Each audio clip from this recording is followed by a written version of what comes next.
Работата на Државната изборна комисија и на Управниот суд беше формална за утврдување на фактите и вистината, меѓутоа таа не влие на резултатот од изборите ако се земе предвид волјата на над 600.000 граѓани, пораче денеска лидерот на СДСМ Зоран Заев во обраќањето пред собранието, одбележувајќи го 24 декември или црниот понеделник. Заев сепак повика на пригласувањето внедела на гласачкото место во ТРЦ партиите да се воздржат од интервенција, граѓаните да излезат и да гласаат по свое убедување.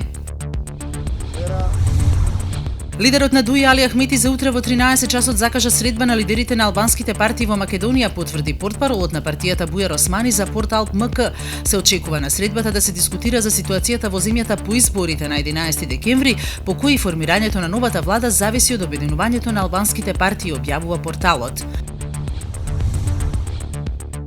Министерот за внатрешни работи на Италија Марко Минити денеска потврди дека во Милано е убиен осомничениот за терористичкиот напад на божикниот панаѓур во Берлин тунижанецот Анис Амри.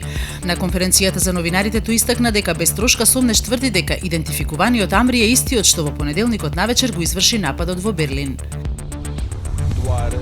Авион на либиската компанија Африкија Airways кој летал на локалната рута од Себа до Триполи денеска е киднапиран и откако е пренасочен кон Малта слетал на овој медитерански остров, објавија локалните медиуми. Во авионот има 118 патници и членови на екипажот, а двајцата киднапери се закануваат дека ќе активираат бомба. Се работи за припадници на движењето Ал-Фатах Ал-Гадида, кои во меѓувреме ослободија 25 жени.